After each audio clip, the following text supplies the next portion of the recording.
ये मधुर स्वर? देववाणी संस्कृत में ये कौन गुनगुना रहा है?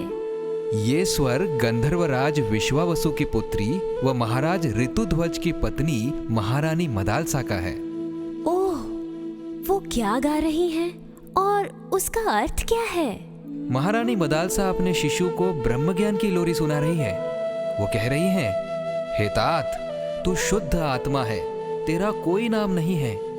ये कल्पित नाम तो तुझे अभी मिला है। ये शरीर भी 5 भूतों से बना हुआ है, न ये तेरा है न तू इसका है। तो फिर तू किस लिए रो रहा है? सावधान, महाराज ऋतुध्वज पधार रहे हैं। महारानी, महारानी। प्रणाम महाराज, पधारिए। नवा भवान् रोदिषिवे स्वजन्मा शब्दोऽयमासाद्य महिषसूनु विकल्प्यमाना विविधा गुणास्ते गुणाश्च सकलेन्द्रिये। महारानी। आहिस्ता महाराज, कुमार सो रहा है, विराजिए। महाराज, क्या हमसे कोई त्रुटि हुई है? नहीं महारानी। तो फिर क्या हुआ महाराज? आप कुछ चिंतित दिखाई दे रहे हैं। महारानी, बस मेरा आपसे एक निवेदन है। आज्ञा महाराज। देवी, आपने अब तक हमारे तीनों पुत्रों को ब्रह्म ज्ञान का ही उपदेश दिया है, वैराग्य का मार्ग दिखाया है, और वो तीनों राज्य छोड़कर कठोर साधना में लग गए हैं, सन्यासी हो गए हैं। यदि हमारे पुत्र जीवन मुक्ति के मार्ग पर अग्रसर हुए हैं तो यह तो हर्ष का विषय है स्वामी। इसमें हानि ही क्या है? हानि नहीं है देवी, पर आप हमारे दृष्टिकोण से सोचिए। महाराज, मैं तो ये सोचती हूँ कि एक बार जो जीव मेरे उदर से गुजरा, वो दोबारा यदि किसी माँ के गर्भ में औंधा लटके तो मेरे गर्भधारण को धिक्कार है। देवी, आपकी बात अक्षरशः सत्य है, किंतु विचार करिए। पितामह के समय से चले आ रहे मेरे राज्य को चलाने के लिए मेरे एक पुत्र को तो राजा बनाना ही चाहिए। आप क्या चाहते हैं महाराज? बस इतना कि आप इस पुत्र को विरक्त मत बनाइए।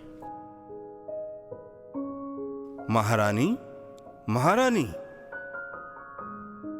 क्या महारानी मदालसा ने महाराज की बात मान ली बंधु? हाँ सखी, उस समय तो महारानी ने महाराज का अनुरोध स्वीकार कर लिया।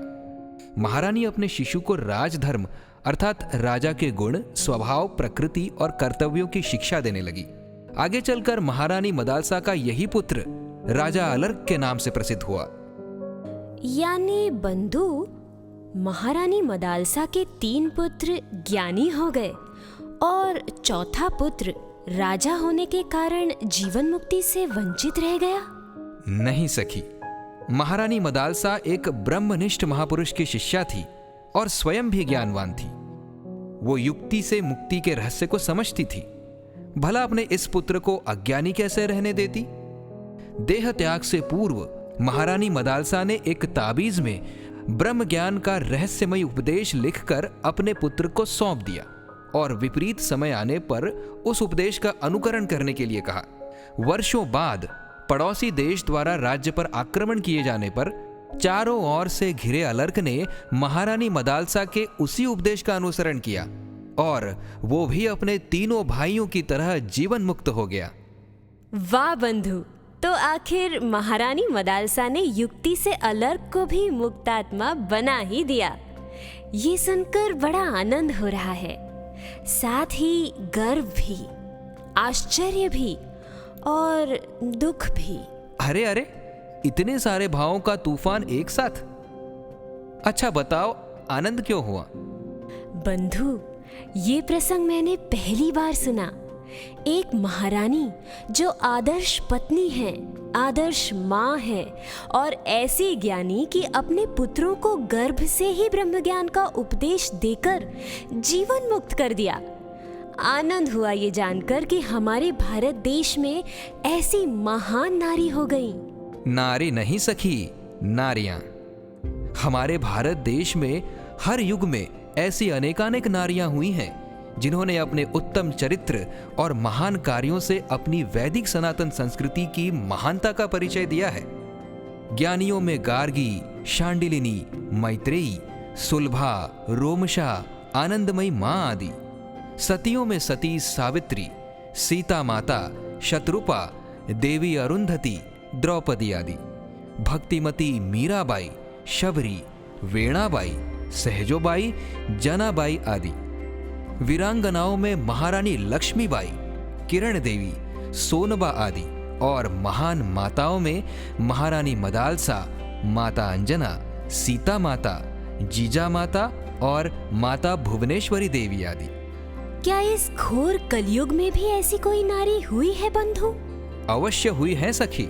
भारत भूमि में सिंधु नदी के तट पर नवाब जिले के बेरानी गांव में एक महान संत माता मां महंगीबाजी, जिन्होंने इस घोर कलिकाल में प्रातः स्मरणीय, संध्या वंदनीय, युग पुरुष, ब्रह्मनिष्ठ संत श्री आशा राम जी बापू जैसे लोक संत को अपने गर्भ से अवतरित किया। उन्होंने समस्त मानव जाति पर बहुत बड़ा उपकार किया है। माता महंगीबाजी ने कपिल मुनि की माता देवहूति की तरह अपने ही पुत्र को गुरु रूप में स्वीकार किया, उनसे आत्मज्ञान पाया और हमारे पौराणिक इतिहास को एक बार फिर दोहराकर हमारे सामने आदर्श के रूप में साकार किया। धन्य है माँ महंगीबाजी। अच्छा बताओ कि तुम्हें गर्व क्यों हुआ था?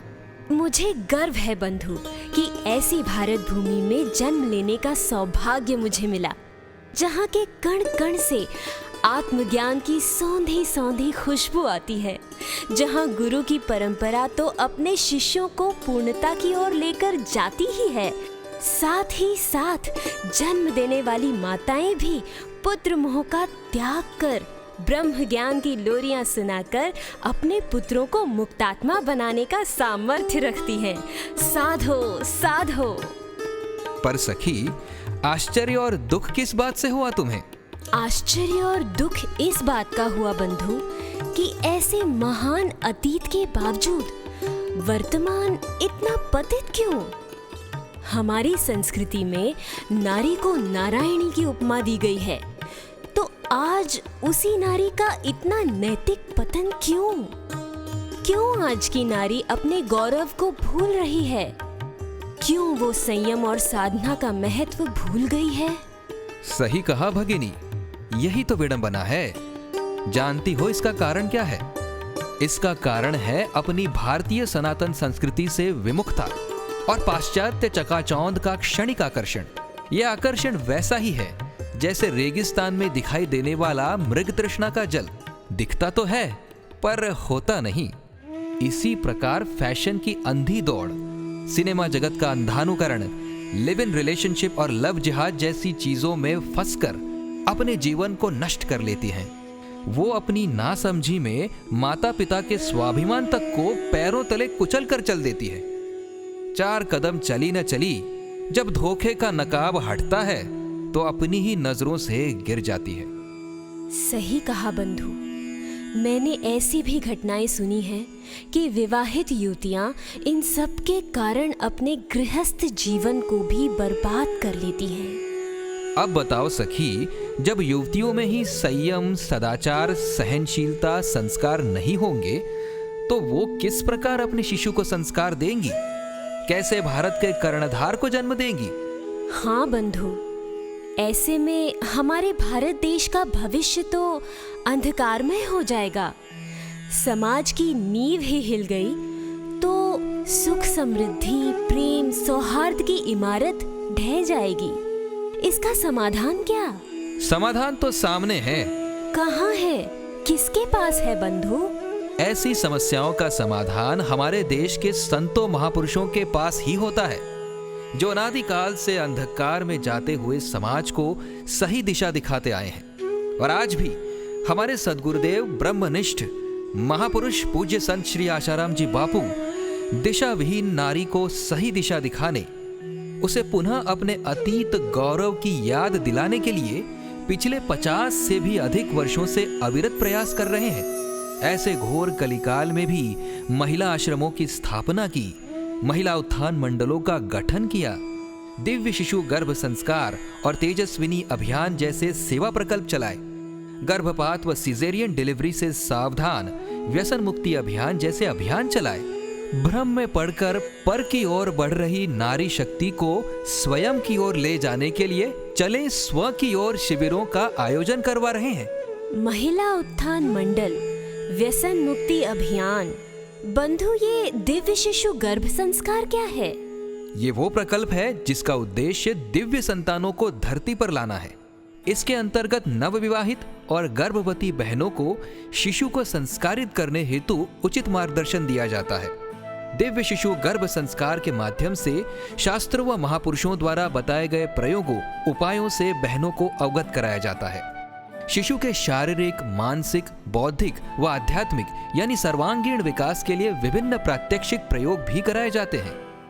आहा बंधु, हृदय को आनंद हुआ ये जानकर कि पूज्य बापूजी की पावन प्रेरणा से ये दिव्य सेवा कार्य हो रहा है।